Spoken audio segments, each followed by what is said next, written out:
Hello and welcome to the Al Monitor Brief. It's Friday, June 21st. I'm Kristen Tallman. Today's main segment is a conversation with Daniel Levy, the president of the U.S. Middle East Project. We'll talk about this week in U.S.-Israeli relations and how different countries recognizing the state of Palestine is more of a symbolic gesture than one that has actual mocked. But first, let's get you caught up on the headlines.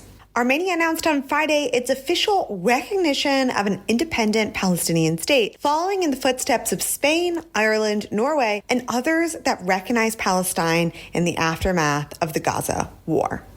At least 18 people have died and dozens more have been injured in wildfires that swept through Turkey's southeast on Friday. Senior Azerbaijani, Iranian, and Russian officials on Thursday inaugurated the Rosh-Caspian Railway in the Gilan province in northern Iran, part of the international north-south transport corridor that connects the Persian Gulf to the Caspian Sea by rail. And yesterday, a long postponed delegation to Washington, led by two of Israeli Prime Minister Benjamin Netanyahu's top advisors, kicked off on Thursday as the Biden administration seeks to avert a war between Israel and Hezbollah, and as Iran continues to expand its stockpiles of enriched uranium. Now, on to the main segment. Daniel Levy, welcome to the Al Monitor Brief. Good to be with you. So, Daniel, you're a former Israeli negotiator, president of the U.S. Middle East Project, and more, boasting a long list of accolades. So let's dive right in. What do you make of Netanyahu's video address released this week in English, might I add, claiming the U.S. was withholding military aid? And does that tip us off to anything that we should be looking forward to his July 24th scheduled congressional address? Well, it would be terribly out of character, wouldn't it, for Prime Minister Netanyahu to play partisan politics in the US. I say that with British irony, of course. He is no stranger, not in an election year and not in general, to playing into those cracks and tensions and embarrassing Democrat administrations, especially. So that is a factor. It's a play. The fact that Senator Schumer and Leader Hakeem Jeffries in the House both joined the invitation to invite Netanyahu, I think is a remarkable demonstration of political weakness and tone deafness to their own base. But it's something that they may also live to rue when Netanyahu does give his address. But I also would step back and not entirely frame Netanyahu's foray against the administration on the weapons transfer issue in that context. I think there's more to it than that. There is commentary in the Israeli media, the military correspondents, they are fed by the military. It's mostly stenography there, rather than investigative journalism that digs deep. And what they are saying is that while, yes, the administration publicly is making sure to say that most of the armaments are still flowing. And while it's always important through these 8.5 months of hell to acknowledge that this could not have happened, the scenes of destruction, devastation, death, civilian killing and suffering that we have witnessed in Gaza would not have been possible without the constant flow of American weapons to the Israeli military. Despite that, there is a sense in the IDF that things aren't arriving at the pace with the time urgency that the Israeli military and political leadership feel would be necessary. So I think Netanyahu is trying to bring this out into the public arena. And by flushing it out, he is hoping that an administration that has demonstrated remarkable spinelessness in its public management of the relationship with an Israel that is up at the ICJ, refusing to implement provisional measures that have been called for to prevent irreparable harm and possible contraventions of the Genocide Convention, an Israel where the ICC chief prosecutor has called for arrest warrants to be issued, of course, to Hamas leadership as well. But in those circumstances, the absence of any kind of conviction or courage from the administration means that Prime Minister Netanyahu, I think, and he may well be right here, and I think it's important to acknowledge that Prime Minister Netanyahu can be relatively confident that if he puts this out into the public, the administration will feel pressure, and there will be congressional and other pressure on the administration to push forward with more rapid, more intense continuation of the weaponry to Israel. That's a gamble he is taking. The initial response, I would say, by the administration suggests that the Netanyahu gamble may not be misplaced, because the administration seemed to be,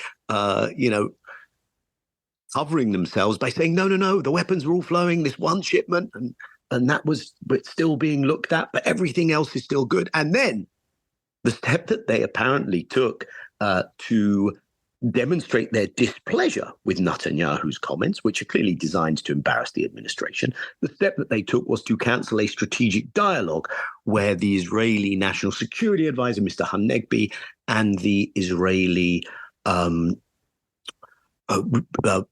Regional Affairs Minister, I believe, Ron Dermer, perhaps he's the intelligence minister, where the Israeli intelligence minister, Ron Dermer, they were both in DC already, and they cancelled the strategic dialogue, but apparently as punishment, Dermer and Hanegbi were received by both Blinken and Jake Sullivan. So again, Netanyahu sniffs weakness, and the Biden administration make sure that odor wafts ever more strongly in Netanyahu's direction. There is another element to this, which is perhaps the most important, and that's what I'll close by mentioning, and that's that we are right now in a moment of intensified tension when it comes to the Israel-Lebanon border, exchanges between Israel and Hamas, verbal barbs, a speech by Nasrallah, the statements by the Israeli political and military leadership regarding preparation for a more intense military campaign, and what is actually going on the battlefield, where Hezbollah have shown capacities which they have not previously been able to demonstrate, and where on both sides, I wouldn't say there is an escalation where all the brakes are off, but there is an escalation which is taking this closer to something far more intense and full-scale than has been the case in the 8.5 months. Hezbollah have made clear that this is not going to wind down until Gaza ceases to be a hot fire zone. And so in that context, and I think this is crucial, is Netanyahu also laying down a marker that if I want to pull you in and make things worse in Lebanon and do the one thing that you have actually most clearly said do not do, then I can. And if I do that, I know your domestic pressures, Mr. Biden, are going to mean that then you will resupply me with everything I ask for once I'm in a hot conflict with Lebanon, and then you have the risk of being more dragged in. This is very bad for your politics, Mr. President. And then that's one angle on a much broader question of will there be this escalation? Right. Yeah. I mean, it's the way that Netanyahu has been able to corner the Biden administration in many, now increasingly in the Israel-Hezbollah conflict is just one for the history books. And entirely. And you can see how the Biden administration has struggled to communicate out, that Kirby said this was perplexing, the video, but then as you say, they doubled down. No, we are sending shipments. It was just that one. We don't know what he's talking about. The Biden administration has historically had some troubles communicating all of their efforts, especially to their base that is now quite, so their left-wing side of the base that is pro-Palestine or Palestine sympathetic.